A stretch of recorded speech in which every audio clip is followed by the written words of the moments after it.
அனைவருக்கும் வணக்கம் and welcome to Aravind lights on. போர்கள் ஏற்படும்போது மட்டும்தான் ஒரு தனிப்பட்ட ஆயுதத்துக்கான அந்த முக்கியத்துவத்தை நம்ம உணர ஆரம்பிப்போம். அணுசக்தியால் இயங்கக்கூடிய நீர்மூழ்கி கப்பலுக்கான முக்கியத்துவத்தை இந்தியர்கள் 1971 உணர ஆரம்பித்த பிறகுதான் 1974 முதல் அணுசக்தி சோதனையை நம்ம பண்ணி முடிச்ச பிறகு ஏடிவி என்று அழைக்கப்படும் அட்வான்ஸ் டெக்னாலஜி வெசல் ஒரு முக்கிய ப்ரோக்ராமை நம்ம அறிமுகப்படுத்துறோம். இந்த ப்ரோக்ராமை மையப்படுத்தி தான் வரக்கூடிய அடுத்த 50 ஆண்டுகளில் இந்தியா இப்போ பிரசண்டா ஐஎன்எஸ் அரியாந்த் மற்றும் ஐஎன்எஸ் அரிகாத் இந்த இரண்டு மிகப்பெரிய நீர்மூழ்கி கப்பலை நம்ம ஆப்ரேட் பண்றோம். அதில் ஐஎன்எஸ் அரியாந்தை நம்ம கமிஷன் பண்ணிட்டோம். ஐஎன்எஸ் அரிகாத்தை நம்ம அடுத்த வருடம் நம்ம கமிஷன் பண்ண போறோம். அரிகாத்துக்கு தேவைப்படும் அத்தனை சீடெயில் டெஸ்ட்ல நம்ம ஏற்கனவே ஈடுபட்டு அதில் நம்ம வெற்றியை பார்த்துருக்கோம். ஸோ நிச்சயமா அடுத்த வருடம் அதை கமிஷன் பண்ணிடுவாங்க. இது இந்தியாவின் 50 ஆண்டு கால கனவா பார்க்கப்பட்டதுன்னு சொன்னா நம்ப முடியுமா? 1971 இந்தியா மற்றும் பாகிஸ்தான் இடையே அந்த போர் ஏற்பட பங்களாதேஷ் அந்த நாட்டுடைய சுதந்திரம் ஒரு முக்கிய காரணமா பார்க்கப்பட்டது. ஒரு நாட்டுடைய சுதந்திரத்துக்காக நம்ம நாட்டுடைய கடற்படை வீரர்கள் அந்த போர்ல ஈடுபட்டிருப்பாங்க. ஒரு கட்டத்துல பாகிஸ்தான் மட்டுமின்றி அமெரிக்க நாட்டுடைய ராணுவத்தை எதிர்க்க வேண்டிய ஒரு கட்டாயம் ஏற்பட்டதுன்னு சொன்னா நம்ப முடியுமா? 1970 அந்த காலகட்டத்தில் அமெரிக்கா மற்றும் பாகிஸ்தான் நல்ல நண்பர்களா பார்க்கப்பட்டன. அதன் காரணமா பாகிஸ்தான் நாட்டுக்கு தேவைப்படும் பல முக்கியமான உதவிகளை அமெரிக்கா நிகழ்த்த ஆரம்பிக்கிறாங்க. குறிப்பா அந்த நாட்டுடைய அதிபர் ரிச்சர்ட் அவர்கள் பண்ண ஆரம்பிக்கிறார். பே ஆஃப் பெங்கால் கடல் பகுதிகளில் கிட்டத்தட்ட பாகிஸ்தான் நாட்டை சார்ந்த 1 லட்சத்துக்கும் மேற்பட்ட ராணுவ வீரர்கள் அப்படியே ட்ராப் ஆயிருப்பாங்க. ட்ராப்னா ஒண்ணுமே இல்லைங்க, அப்படியே அவங்க மாட்டிப்பாங்க. அந்த ராணுவ வீரர்களை மீட்டு கொண்டு போக அமெரிக்க நாட்டுடைய அதிபர் ரிச்சர்ட் அவர்கள் என்ன உத்தரவு கொடுத்திருப்பார்னா, டாஸ்க் ஃபோர்ஸ் 74 என்று அழைக்கப்படும் ஒரு மிகப்பெரிய விமான தங்கி கப்பலை இந்தியாவை நோக்கி அனுப்புவார். இந்த செய்தியை கேட்ட பிறகு பாகிஸ்தான் அந்த நாட்டுடைய ராணுவ வட்டாரங்கள் மத்தியில மிகப்பெரிய மகிழ்ச்சி ஏற்படுது. அந்த மகிழ்ச்சிக்கான காரணம் இந்தியாவின் முன்னேற்றத்தை தடுத்து நிறுத்த இந்தியாவின் பே ஆஃப் பெங்கால் கடல் பகுதியை நோக்கி அமெரிக்காவின் விமான தங்கி கப்பல் வருகிறது என்ற செய்தி பாகிஸ்தானை பொறுத்தவரை ஒரு நல்ல செய்தி. ஆனா இந்தியாவை பொறுத்தவரை it's a bad news. India எவ்வாறு அதை எதிர்கொண்டு அந்த போர்ல பின்னர் ஒரு வெற்றியை பார்க்கறாங்க. இந்தியா அந்த போர்ல வெற்றியை பார்க்க இந்தியாவின் கடற்படை மட்டும் அந்த போர்ல ஈடுபடல. ஒரு கட்டத்துல இந்தியாவுக்கு உதவ சோவியத் யூனியன் நேரடியாக களமிறங்க ஆரம்பிக்கிறாங்க. சோவியத் யூனியன் அமெரிக்காவுக்கு ஒரு முக்கிய அறிவிப்பை கொடுக்குறாங்க. நீங்க பே ஆஃப் பெங்கால் அந்த கடல் பகுதியை நோக்கி உங்க நாட்டுக்கு சொந்தமான விமான தங்கி கப்பலை அனுப்புற பட்சத்துல எங்க நாட்டுடைய நியூக்ளியர் பேஸ்ட் சப்மரீனை நாங்க ஏற்கனவே இந்திய பெருங்கடல்ல நாங்க டிப்ளாய் பண்ணியிருக்கோம். இந்த போர்ல தேவையில்லாம நீங்க தலையிட்டீங்கன்னா அந்த நியூக்ளியர் பேஸ்ட் சப்மரீன்ல இருந்து நிறைய ஏவுகணைகளை செலுத்த நாங்க தயங்க மாட்டோம்னு சொல்லிட்டு சோவியத் யூனியன் அமெரிக்காவுக்கு ஒரு அதிரடியான ஒரு அறிவிப்பை கொடுக்குறாங்க. இந்தியாவின் முன்னேற்றம் அல்லது இந்த போர்ல நீங்க தலையிட விரும்புகிற பட்சத்துல சோவியத் யூனியனுக்கு சொந்தமான அந்த அணுசக்தியில் இயங்கக்கூடிய நீர்மூழ்கி கப்பலை எதிர்க்க வேண்டிய ஒரு சூழ்நிலை ஏற்படும் சொல்லிட்டு சோவியத் யூனியன் அமெரிக்காவுக்கு உணர்த்தினாங்க. அமெரிக்காவுக்கு உணர்த்தின பிறகுதான் அமெரிக்காவின் விமான தங்கி கப்பல் மற்றும் அந்த கேரியர் பேட்டில் ஸ்ட்ரைக் குரூப் அப்படி பின்வாங்க ஆரம்பிக்கிறாங்க. நிறைய வல்லுநர்கள் ஒரு பாயிண்ட்டை மென்ஷன் பண்ணிருப்பாங்க. சோவியத் யூனியன் அந்த ஒரே ஒரு நீர்மூழ்கி கப்பல் மட்டும் கொண்டு போல நிறைய போர்க்கப்பலை கூட கொண்டு போனாங்க. இருந்தாலும் அமெரிக்கா அச்சப்பட்ட ஒரு முக்கிய கருவி அணுசக்தியில் இயங்கக்கூடிய அந்த நீர்மூழ்கி கப்பலை பார்த்து தான் அமெரிக்காவின் மிகப்பெரிய கேரியர் பேட்டில் ஸ்ட்ரைக் குரூப் ஒரே ஒரு விமான தங்கி கப்பல் மட்டும் அவங்க கொண்டு வரல, அடிஷ்னலா நிறைய போர்க்கப்பலை கூட கொண்டு வந்தாங்க. ஆனாலும் அமெரிக்கா அந்த போரில் ஈடுபடாம வேடிக்கை மட்டும் தான் பாக்குறாங்க. அதற்கான காரணம் இந்தியாவை பாதுகாக்க சோவியத் யூனியன் அனுப்பிய அணுசக்தியில் இயங்கக்கூடிய நியூக்ளியர் பேஸ்ட் சப்மரீன். அந்த தருணத்துல தான் ஒரு நியூக்ளியர் சப்மரீனுக்கான அந்த முக்கியத்துவத்தை நம்ம நாட்டு அரசாங்கம் புரிஞ்சிக்க ஆரம்பிக்கிறாங்க. அதன் காரணமா 1974 முதல் அணுசக்தி சோதனையான ஸ்மைலிங் புத்தாவை நிகழ்த்தின பிறகு ஏடிவி ப்ரோக்ராமை அறிமுகப்படுத்துறாங்க. அந்த ப்ரோக்ராமை மையப்படுத்தி தான் ஐஎன்எஸ் அரியாந்த், ஐஎன்எஸ் அரிகாத் மற்றும் S3, S4, S4 ஸ்டார் மற்றும் S5 ஸ்டார் இன்னும் பல முக்கியமான நீர்மூழ்கி கப்பலை இப்போ நம்ம பிரசண்டா நம்ம உற்பத்தி பண்ணி தான் இருக்கோம். நிச்சயமா இந்த பதிவு முடிகிறதுக்கு முன்னாடி இந்திய நாட்டுக்கு சொந்தமான பல முக்கியமான சப்மரீன்ஸை பத்தி நீங்க தெரிஞ்சுக்க போறீங்க. அதுல எந்த மாற்று கருத்தும் இல்லை. இந்த வரலாறு நான் ரீகேப் பண்ண ஒரு காரணம் இருக்கு. இப்போ ரீசெண்ட் டேஸா நீங்க ஒரு கான்ஃபிளிக்ட்டை நீங்க கேட்டிருப்பீங்க. அமெரிக்கா, ஆஸ்திரேலியா மற்றும் பிரான்ஸ் இந்த 3 நாடுகள் மத்தியில் ஒரு மிகப்பெரிய ஒரு சலசலப்பு ஏற்பட்டிருக்கும். அதற்கான காரணம் பிரான்ஸ் மற்றும் ஆஸ்திரேலியா இந்த 2 நாடுகள் 40 to 66 பில்லியன் டாலர் செலவு பண்ணி கிட்டத்தட்ட 12 conventional based submarines Australians France கிட்ட இருந்து வாங்குறதா இருந்தாங்க. பட் அந்த ஒப்பந்தத்தை ஆஸ்திரேலியா இறுதியா கேன்சல் பண்ணிட்டாங்க. அதற்கான காரணம் அமெரிக்கா மற்றும் யூகே இந்த 2 நாடுகளும் வரக்கூடிய அடுத்த வருடங்கள்ல 8 அணுசக்தியில் இயங்கக்கூடிய நியூக்ளியர் பேஸ்ட் சப்மரீனை வழங்க போறாங்க. அதன் அடிப்படையில் தான் ஆஸ்திரேலியா அந்த ஒப்பந்தத்தை ரத்து பண்ணியிருப்பாங்க. ஆஸ்திரேலியாவுக்கு கொடுக்க போகும் சப்மரீன்ஸ் எல்லாமே SSN மட்டும்தான். It's not SSBN. SSBN ballistic capable, அதாவது பேலிஸ்டிக் மிசைலை செலுத்தக்கூடிய நியூக்ளியர் ப்ரொபல்ஷன் சப்மரீன்.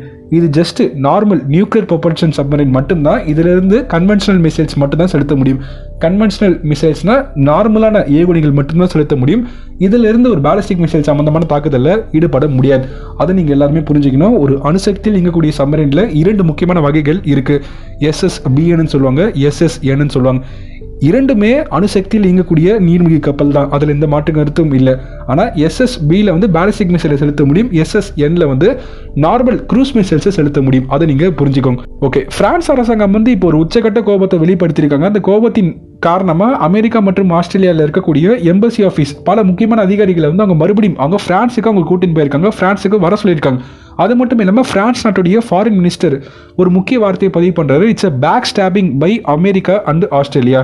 நிச்சயமாக அந்த கோபம் இருக்க ஒரு காரணம் $50 பில்லியன் ப்ராஜெக்ட்டை சடனாக இழந்துட்டாங்கன்னா இந்த நாட்டு அரசாங்கமாக இருந்தாலும் அந்த கோபத்தை வெளிப்படுத்துவாங்க. அது மட்டும் இல்லாமல் இப்போ பிரான்ஸ் வந்து நேட்டோவிலிருந்து கூட வெளிவருவதற்கான வாய்ப்புகள் இருக்குது.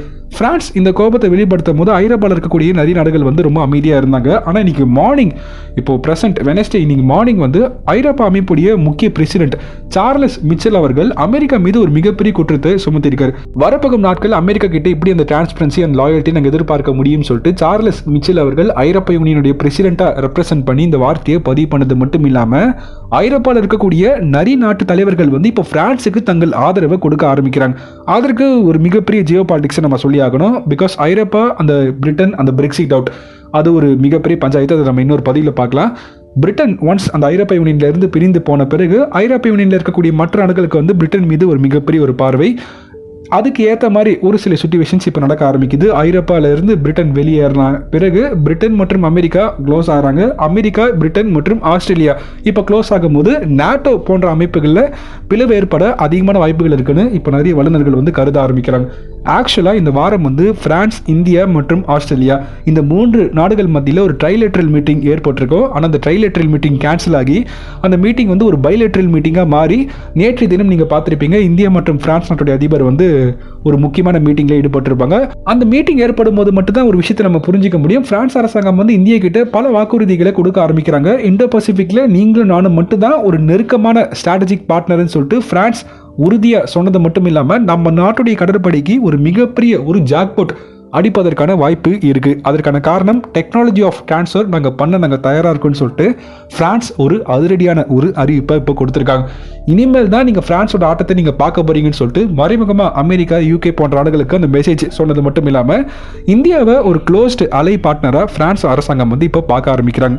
இங்கே தான் நீங்கள் ஒரு விஷயத்தை புரிஞ்சுக்கணும். பிரான்ஸ் அரசாங்கத்தோட கோபத்துக்கு அந்த $50 பில்லியன் அந்த பணம் மட்டும் ஒரு முக்கிய காரணம் இல்லை. அதை தாண்டி ஒரு பொக்கிஷமான ஒரு டெக்னாலஜின்னு சொல்லலாம். SSN வந்து ராணுவத்தால் உருவாக்கப்பட்ட ஒரு சக்தி வாய்ந்த நீர்மூழ்கி கப்பலாக பார்க்கப்படுது. கம்பேர் டு SSBN, அதாவது பேலிஸ்டிக் மிசைல் செலுத்தக்கூடிய நீர்மூழ்கி கப்பலை விடவே இந்த SSN இந்த கப்பலை உருவாக்க தான் பல ஆண்டுகள் வந்து ஒரு நாடுகளும் டைம் எடுத்துக்கிற பட்சத்தில் ரொம்ப எளிமையாக இப்போ 8 சப்மரைன்ஸ் வந்து ஆஸ்திரேலியா கிட்ட US மற்றும் UK வந்து கொடுக்க போகிறாங்க. ஆக்சுவலாக அந்த செய்தி வந்த உடனே பிரான்ஸ் அந்த கோபத்தை வெளிப்படுத்துறாங்க. சீனா மற்றும் வடகொரியா கூட அந்த கோபத்தை வெளிப்படுத்துறாங்க. சீனா, வடகொரியா அந்த கோபத்தை வெளிப்படுத்த காரணம் சீனாவுக்கு எதிராக தான் அமெரிக்கா வந்து அந்த செயலில் ஈடுபட்டிருப்பாங்க. அதன் காரணமாக சீனா நாட்டுடைய ஸ்போக்ஸ் பர்சன் ஜாஹோ லீஜன்ஸ் அவர்கள் வந்து சொல்லிட்டு புலம்ப ஆரம்பிக்கிறாரு. பிகாஸ் சீனாவுக்கு எதிராக நிச்சயமாக அந்த SSN வந்து சிறப்பாக செயல்பட்டுச்சுன்னா சீனாவுக்கு அது ஒரு பெரிய பிரச்சனையாக மாறிடும். ஆனால் ஐரோப்பாவில் இருக்கக்கூடிய நிறைய நாடுகள் மற்றும் நாட்டோவில் பிளவு ஏற்படுவதற்கான வாய்ப்புகள் இருக்குது. நாட்டோவில் இருக்கக்கூடிய நிறைய நாடுகளும் அந்த எதிர்கருத்துக்களை அமெரிக்காவுக்கு எதிரான அந்த பாயிண்ட்டை முன்வைக்க காரணம் என்ன? SSN டெக்னாலஜி வந்து அந்த அளவுக்கு ஒரு சென்சிபிளான டெக்னாலஜியாக பார்க்கப்படுது. SSB மற்றும் SSN பேலிஸ்டிக் கேப்பபிள் சப்மரைன் மற்றும் க்ரூஸ் மிசைல் கேப்பபிள் சப்மரைன், இந்த இரண்டுமே அணுசக்தியில் இயங்கக்கூடிய நீர்மூழ்கி கப்பலாக பார்க்கப்பட்டாலும் அடிப்படை வேறுபாடை நீங்கள் புரிஞ்சுக்கிட்டா மட்டும்தான் இந்த 2 நீர்மூழ்கி கப்பலுக்கான அந்த வேறுபாடை நீங்கள் புரிஞ்சிக்க முடியும். ஒரு நார்மல் கன்வென்ஷனல் சப்மரைனுக்கும் ஒரு நியூக்ளியர் கேப்பபிள் சப்மரைனுக்கும் உள்ள வேறுபாடு என்னதுன்னா, ஒரு கன்வென்ஷனல் சப்மரைன் வந்து அடிக்கடி அந்த மேலே வர பட்சத்தில் மட்டும்தான் இட் கேன் பிரீத், அந்த காற்றை சுவாசிக்கும் போது மட்டும்தான் அந்த இன்ஜினால் செயல்பட முடியும். ஆனால் ஒரு நியூக்ளியர் ரியாக்டர் கொண்ட ஒரு சப்மரைன் வந்து மேலே அடிக்கடி வரணும்னு சொல்லிட்டு இந்த விதமான தேவை ஏற்படுவதில்லை. அதால் பல மணி நேரம் கூட கடலுக்கு அடியில் இருக்க முடியும். ஜஸ்ட்டு அந்த க்ரூ மெம்பர்ஸுக்கு தேவைப்படும் அந்த ஃபுட்ஸை நம்ம கொடுத்தா போதும். அதால் கண்டினியூஸாக பல ஆண்டுகள் கூட தொடர்ச்சியாக செயல்பட முடியும். இப்போது INS அரியந்தில் நீங்கள் பார்த்தீங்கன்னா 8 to 9 years, அதாவது 9 ஆண்டுகளுக்கு பிறகு தான் INS அரியந்தோடைய அந்த நியூக்ளியர் ரியாக்டருக்கு தேவைப்படும் அந்த ஃபீலை நம்ம கொடுத்தா போதும். ஆனால் அமெரிக்கா பயன்படுத்தக்கூடிய அந்த ஓஹியோ கிளாஸ் சப்மரைன், அந்த லாஸ் ஏஞ்சல்ஸ் சப்மரைன்ஸ்னு சொல்லிட்டு அழைப்பாங்க, அது எல்லாமே 30 33 ஆண்டுகள் 25 ஆண்டுகளுக்கு பிறகு அந்த நியூக்ளியர் ஃபியூல் கொடுத்தா போதும்னு சொல்லுவாங்க. அந்த கேப்பபிளை இந்தியா வந்து அச்சீவ் பண்ணி தான் இருக்காங்க. ஸோ இந்தியாவை நீங்கள் குறைச்சி யாரும் பேசாதீங்க. ஐஎன்எஸ் அரிகாத்தில் நம்ம அதை கொண்டு வர போகிறோம். அதுக்கு அடுத்த version S4, S4 star, S5 அந்த கிளாஸ் சப்மரைன்ஸ் எல்லாமே குறைந்தபட்சம் 20 to 30 ஆண்டுகளுக்கு பிறகு தான் அந்த நியூக்ளியர் ஃபியூலை நம்ம ரீசார்ஜ் பண்ணால் போதும். ஸோ கண்டினியூஸாக 20 ஆண்டுகள் கூட அதெல்லாம் ஒர்க் பண்ண முடியும். அதே சமயத்தில் நியூக்ளியர் சப்மரைனோட ரேஞ்ச் வந்து இந்த விதமான லிமிடேஷன்ஸ் இருக்காது. 40,000-50,000 கிலோமீட்டர் கூட டிராவல் பண்ண முடியும் வித் ஹை பேலோட். இது ஒரு முக்கிய டிஃப்ரென்ஸ். இப்போ இந்திய கிட்ட இருக்கக்கூடிய சப்மரைன்ஸோட அந்த லிஸ்ட் அவுட் என்னன்னு நான் சொல்கிறேன். ஏன் இந்தியாவுக்கு அதிகமான SSN தேவைப்படுதுன்னு சொல்லிட்டு நீங்கள் புரிஞ்சுப்பீங்க. இந்திய கிட்ட இப்போ ப்ரெசென்ட்டாக 2 வகையான சப்மரைன்ஸ் இருக்குது. நியூக்ளியர் பேஸ்டு சப்மரைன்ஸ், அது மட்டும் இல்லாமல் normal conventional based submarine. Conventional based submarines கிட்டத்தட்ட 16 சப்மரைன்ஸ் வந்து நம்ம இந்திய அரசாங்கம் வந்து ஆப்ரேட் பண்ணின்னு இருக்காங்க. அந்த 16 சப்மரைன்ஸில் 12 சப்மரைன்ஸ் வந்து ரீஃபிட்டில் இருக்குது. ரீஃபிட்னா அந்த சப்மரைன்ஸுக்கு தேவைப்படும் மெயின்டெனன்ஸை நம்ம கொடுக்கணும். 4 சப்மரைன்ஸை மட்டும் தான் நம்ம ஆக்டிவாக நம்ம பயன்படுத்த முடியும். ஸோ இந்தியா கிட்ட இப்போ 4 நார்மல் கன்வென்ஷனல் பேஸ்டு சப்மரைன்ஸ் மட்டும்தான் இருக்குது. இந்த இடத்துல தான் இந்தியா ஒரு பிரச்சனையை ஃபேஸ் பண்ணுறாங்க. அது என்னதுன்னா 4 சப்மரைன்ஸ் மட்டும் தான் இப்போ நம்ம கிட்ட ஆக்டிவாக இருக்குது, கன்வென்ஷனல் சப்மரைன்ஸ். அந்த மீதி இருக்கக்கூடிய 12 சப்மரைன்ஸுக்கு தேவைப்படும் அந்த மெயின்டெனன்ஸ் முடிச்சா கூட அது ஜஸ்ட் ஒரு 5 to 6 years மட்டும் தான் நம்ம ஆக்டிவாக நம்ம பயன்படுத்த முடியும். மறுபடியும் அது மெயின்டெனன்ஸ்க்கு போயிடும். பிகாஸ் அது எல்லாமே ஓல்டு சப்மரைன்ஸ். அதனால தான் 43,000 கோடி ஸ்பெண்ட் பண்ணி இந்திய அரசாங்கம் வந்து ப்ராஜெக்ட் 75I சொல்லிட்டு 6 முக்கியமான கன்வென்ஷனல் பேஸ்டு சப்மரைன்ஸ் உருவாக்கணும்னு சொல்லிட்டு ஒரு திட்டத்தை அறிமுகப்படுத்தியிருப்பாங்க. இந்த 6 சப்மரைன்ஸ்ல வந்து ஒரு வித்தியாசமான ஒரு கருவியும் பொருத்துவதற்கான ஒரு கான்செப்டை கொண்டு வந்திருப்பாங்க. ஏர் இண்டிபெண்டன்ட் ப்ரொபல்ஷன் டிவைஸ். அந்த டிவைஸை பொருத்தும் போது it can partially act as a nuclear submarine. அதாவது நியூக்ளியர் சப்மரைன்ஸ் மாதிரி இதால் பல மணி நேரம் கடலுக்கடியில் இருக்க முடியும். அந்த கான்செப்ட் மட்டும் தான் அதால் ரெப்ளிகா பண்ண முடியும். மற்றபடி அந்த பேலோடு ரேஞ்ச் எல்லாமே ஒரு சாதாரணமான சப்மரைன் எப்படி இயங்க முடியுமோ அதே மாதிரி தான் அதால் இயங்க முடியும். ஓகே, சப்மரைன்ஸ் வந்து நம்ம கிட்ட 2 வகை இருக்குன்னு நான் சொல்லியிருப்பேன். கன்வென்ஷனல் வந்து 16, அந்த 16ல் 12 மெயின்டெனன்ஸில் இருக்குது, 4 மட்டும் தான் நம்ம ஆக்டிவாக பயன்படுத்துகிறோம். நியூக்ளியரில் நம்ம கிட்ட 2 வகை இருக்குது, SSBN, SSN. SSN இப்போதைக்கு இந்தியா கிட்ட 0 தாங்க இருக்குது. இந்தியா கிட்ட இந்த விதமான SSN இல்லவே இல்லை. அதற்கான காரணம் INS சக்ரா ரஷ்யன்ஸ் கிட்ட இருந்து வாங்கின அந்த சப்மரைனை வந்து நம்ம மறுபடியும் ரஷ்யா கிட்ட நம்ம கொடுத்துட்டோம். ஒரு சில மெயின்டெனன்ஸ் இஷ்யூ காரணமாக ரஷ்யா கிட்ட மறுபடியும் இன்னொரு முக்கியமான SSN சப்மரைன் வந்து நம்ம வாங்க போகிறோம் 2025. அதாவது அதற்கான பேமெண்ட் நம்ம கொடுத்துட்டோம். லீஸ்ட் நம்ம கேட்டிருக்கோம். 2025 தான் நம்ம கிட்ட கொடுப்பாங்க.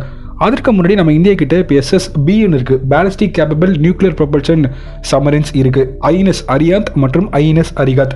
இந்த 2 நியூக்ளியர் பேஸ்டு சப்மரைன்ஸில் INS அரியாந்தில் இருந்து 4 K4 மற்றும் 12 K15 செலுத்த முடியும். அல்லது INS அரிகாத் அந்த சப்மரைன்ல இருந்து 8 K4 அல்லது 24 K15 செலுத்த முடியும். இந்த 2 நம்ம வெற்றிகரமாக உருவாக்கிட்டோம். இன்னும் அடிஷ்னலாக நம்ம 2 உருவாக்கின்னு இருக்கோம், S4 and S4 ஸ்டார். S5ன்னு சொல்லிட்டு கடைசியாக ஒரு கான்செப்டை உருவாக்குறோம். அந்த S5ல வந்து ஒரே நேரத்தில் 12 K4 மற்றும் K6 அடுத்த வேர்ஷன் கூட நம்ம செலுத்த முடியும்னு சொல்லிட்டு நம்புறாங்க. இந்த K4, K5, K6 இது எல்லாமே அந்த K ஃபேமிலி ஆஃப் மிசைல்ஸ்ன்னு சொல்லிட்டு அழைப்பாங்க. இந்த மிசைலுடைய பெயர் K அந்த வார்த்தையை வைக்க ஒரு காரணம் இருக்குது. நம்ம அப்துல் கலாம் ஐயா அவர்கள் தான். ஆக்சுவலாக இந்த K ஃபேமிலியால் உருவாக்கப்பட்ட இந்த மிசைல்ஸ் எல்லாமே அக்னி மிசைல் விடவே சக்தி வாய்ந்த மிசைல்னு சொன்னால் நம்ப முடியுமா? ஆமாங்க, நிறைய வல்லுநர்கள் வந்து இதில் பயன்படுத்தக்கூடிய டெக்னாலஜி வந்து அந்தளவுக்கு சிறப்பான டெக்னாலஜின்னு சொல்லிட்டு நம்புறாங்க. டெர்காமன் சொல்லிட்டு ஒரு டெக்னாலஜி பயன்படுத்துகிறாங்க. Terrain counter matching satellite communication கூடவே இனிஷியல் கைடன்ஸ் சிஸ்டம். ஒரு நார்மல் பேலிஸ்டிக் மிசைல் அக்னி மிசைலில் வந்து நம்ம இனிஷியல் கைடன்ஸ் சிஸ்டம் நம்ம எதிர்பார்க்க முடியும். இல்லாட்டி நேவியாக் நம்ம நாட்டுடைய நேவிகேஷன் சேட்டலைட்டை பயன்படுத்தி அதால் செயல்பட முடியும். ஆனால் இந்த K4ல வந்து அந்த நேவிகேஷன் சேட்டலைட் அதெல்லாம் இல்லாமல் இனிஷியல் கைடன்ஸ் சிஸ்டம் கூட டெரைன் கவுண்டர் மேட்சிங். இந்த டெரைன் கவுண்டர் மேட்சிங்கை உங்ககிட்ட நான் புரிய வைக்கணும்னா ஒரு கான்செப்டை நான் ஏற்கனவே நம்ம சேனலில் பேசியிருப்பேன். ஆட்டோ அக்யூசிஷன் சொல்லிட்டு ஒரு கான்செப்ட் பேசியிருப்பேன். ஒரு க்ரூஸ் மிசைலுக்கு தேவைப்படும் ஒரு டார்கெட் லொக்கேஷனை நம்ம முன்கூட்டியே நம்ம ஃபீட் பண்ணிட்டா அந்த க்ரூஸ் மிசைலுடைய அந்த டார்கெட் அக்யூரேட் பாயிண்ட் வந்து ரொம்பவே அதிகமாக இருக்கும். அக்யூரேட் பாயிண்ட் அதிகமாச்சுன்னா அந்த சர்க்குலர் எரர் ப்ராபபிலிட்டி ரொம்பவே கம்மியாக ஆரம்பிக்கும். சர்க்குலர் எரர் ப்ராபபிலிட்டி ஆஃப் அக்னி 5 வந்து 10 மீட்டர் இருக்கிற பட்சத்தில் இந்த K4 வந்து 10 மீட்டருக்கும் கம்மியாக இருக்குன்னு சொல்லிட்டு நம்புகிறாங்க. இதன் மூலம் அக்னி 5 விடவே இதெல்லாம் ரொம்ப அக்யூரேட்டாக செயல்பட முடியும். இப்போது ப்ரெசென்ட்டாக இருக்கக்கூடிய சப்மரைன்ஸை பயன்படுத்தி ஒரே நேரத்தில் 12 K4 நம்ம செலுத்த முடியும். S5ல நம்ம வாங்கின பிறகு ஒரே நேரத்தில் 48லேருந்து 64 K4 நம்ம இந்தியா பயன்படுத்தக்கூடிய வெறும் 5 சப்மரைன்லேருந்து நம்ம செலுத்த முடியும் அட் த சேம் டைம். அப்படி செலுத்தினா சைனா கிட்ட இருக்கக்கூடிய அந்த 30 ஏர்பேசஸ் நியர் டிபெட்டில் சைனா இப்போ ப்ரெசென்ட்டாக 30 ஏர்பேஸை வந்து அவங்க ரீஆக்டிவேட் பண்ணியிருக்காங்க.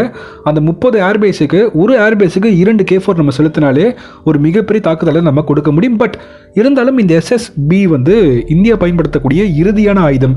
இதை நம்ம நேரடியாக நம்ம போர் எடுத்துன்னு போக முடியாது. Because it's all A ballistic missile. India வந்து ஒரு கன்வென்ஷனல் போரில் ஈடுபடணும்னா ஒரு நார்மல் கன்வென்ஷனல் சப்மரீனை பயன்படுத்தினா அந்த சப்மரீனை கண்டுபிடிச்சி அந்த சப்மரீனை சுட்டு வீழ்த்திடுவாங்க. ஸோ அந்த கன்வென்ஷனல் போரில் ஈடுபட இந்தியா கிட்ட ஒரு கன்வென்ஷனல் வெப்பன் பயன்படுத்தக்கூடிய ஒரு நியூக்ளியர் ப்ரொபல்ஷன் சப்மரீன் அவசியம். அதுதாங்க அந்த SSN. இப்போது அந்த ப்ராஜெக்ட் தான் ப்ராஜெக்ட் 75 ஆல்ஃபான்னு சொல்லிட்டு அழைப்பாங்க, ப்ராஜெக்ட் 76 நம்ம என்னென்னு அழைக்கலாம்.